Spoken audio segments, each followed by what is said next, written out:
Alors bonjour, messieurs, dames, messieurs, mesdames les journalistes. Au nom d'Estrie contre la hausse, il me fait extrêmement plaisir de procéder aujourd'hui au lancement officiel de notre proposition de sortie de crise dans le contexte de la présente grève étudiante qui sévit au Québec. Notre proposition, pensons-nous, a le double avantage d'être raisonnable et simple. Nous proposons un moratoire sur l'augmentation des droits de scolarité, suivi de l'organisation d'états généraux sur l'éducation postsecondaire. Pour mieux saisir le sens de cette proposition, permettez-moi, si vous voulez bien, de rappeler quelques éléments de contexte fondamentaux. Premier élément de contexte, l'impossible négociation. On ne sera pas les premiers à l'affirmer, nous sommes présentement dans une impasse majeure.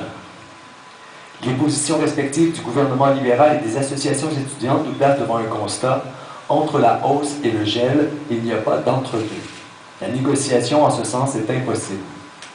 D'un côté, le gouvernement libéral s'entête à maintenir la ligne dure envers un mouvement de contestation qui déborde désormais les rangs des étudiants. Il répète continuellement qu'il ne reviendra pas sur son décret et ne semble vouloir ouvrir la porte que pour bonifier le régime des prés-ébauches. D'un autre côté, nous pensons que les associations étudiantes, ainsi que leurs nombreux alliés, des artistes, des intellectuels, des professeurs, des extracteurs, des organisations politiques, syndicales, communautaires, féministes, etc., ont réussi à semer un doute parfaitement raisonnable quant aux principaux arguments avancés par le gouvernement. Avec des arguments aussi solides et des appuis qui se multiplient, il nous semble invraisemblable que les diverses associations étudiantes puissent envisager de céder sur leurs revendications. Pourtant, ainsi que le répète la Fédération des cégeps, de nombreuses directions universitaires et jusqu'au Conseil du patronat ou la Fédération des chambres de commerce du Québec, un règlement rapide est impératif. Le gouvernement doit réagir, il en est de sa responsabilité. Le deuxième élément de contexte concerne la question du débat sur la nature même du problème à régler. Selon nous, même si les parties voulaient négocier, manifestement, elles n'y arriveraient pas. Elles n'y arriveraient pas parce que les deux parties ne s'entendent pas sur la nature même du problème à régler. Y a-t-il sous-financement ou mal-financement des universités? D'un côté, le gouvernement libéral prétend que la hausse des droits de scolarité est un des éléments essentiels à la solution au sous-financement des universités. De l'autre côté, encore une fois, nous pensons que les associations étudiantes ainsi que leurs alliés ont réussi à jeter un doute raisonnable sur de telles affirmations. Le problème du sous-financement des universités semble être beaucoup plus un problème de mal-financement. Les universités manquent-elles fondamentalement de ressources ou orientent-elles l'utilisation de leurs ressources vers des finalités qui ne servent en rien leur mission même? Les dépenses de marketing, les dépenses d'administration, les dépenses d'immobilisation, les dépenses consacrées à la recherche en matière d'innovation technologique pour des fins commerciales, pour ne donner que ces quelques exemples, sont-elles vraiment des dépenses qui servent la mission de création et de transmission du bagage culturel et scientifique? Est-ce que le mode de financement des universités n'est pas beaucoup plus un problème que le soi-disant sous-financement? Lorsqu'on entend le gouvernement libéral affirmer que l'objectif est de faire de nos universités des entreprises du savoir compétitives à l'échelle mondiale, en prenant entre autres pour modèle les modèles canadiens et américains, on peut effectivement penser, comme le font les associations étudiantes et leurs alliés, que la mission fondamentale de démocratisation de l'éducation et de la société se trouve sacrifiée sur l'autel d'une orientation économique marchande à courte vue. En somme, les associations étudiantes et leurs alliés ont réussi, selon nous, à semer un doute raisonnable quant au caractère de solution de la hausse des droits de scolarité. Est-ce que la hausse des droits de scolarité est un des éléments essentiels de la solution ou un des éléments du problème? C'est là un objet de débat autrement plus complexe qui ne se réglera qu'en entreprenant un examen minutieux et rigoureux des affirmations des uns et des autres. Enfin, troisième élément de contexte, encore plus fondamental s'il en est, non seulement la négociation semble impossible, non seulement les parties auraient une immense difficulté à négocier quand bien même elles le voudraient, il faut aussi constater que ce qui oppose le gouvernement libéral d'un côté et les associations étudiantes et leurs alliés de l'autre, ce sont finalement deux visions résolument contradictoires de la société elle-même.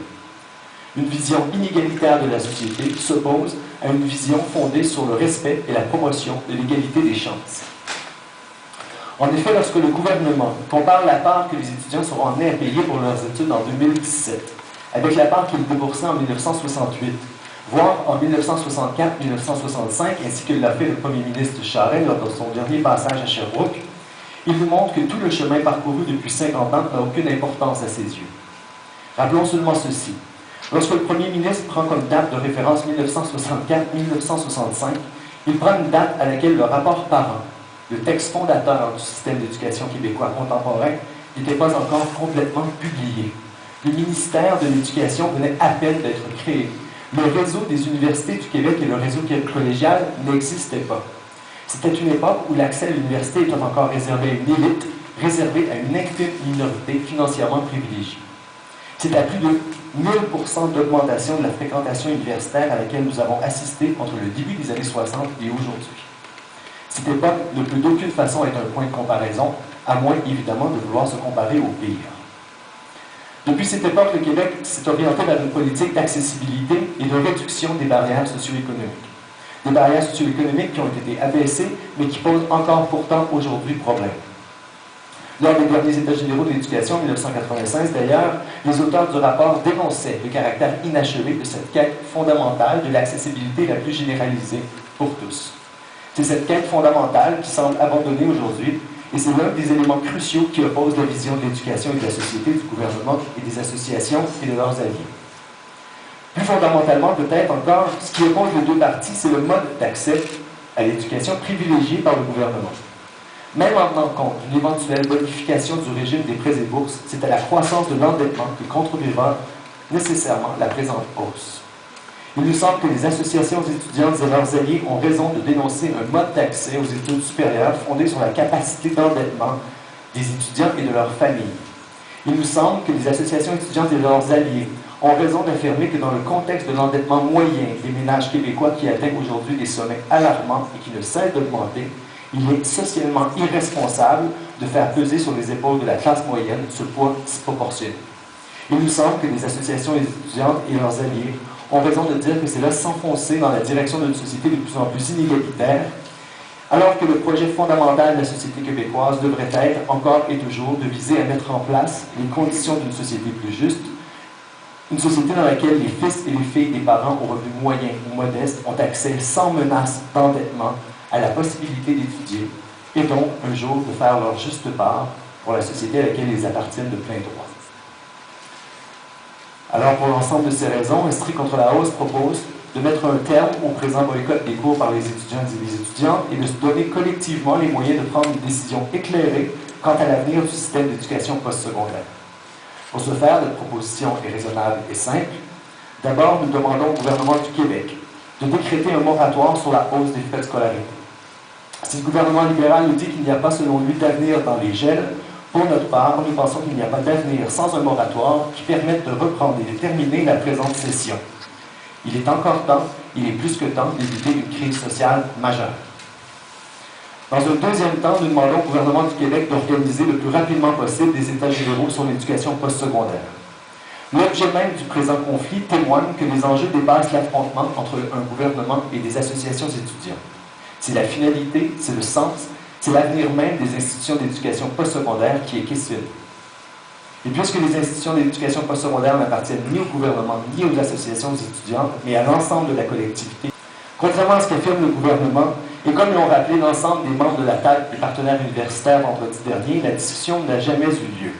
Le gouvernement libéral n'a jamais reçu le mandat de remettre en cause le projet d'égalisation des chances qui est à la base de notre système d'éducation.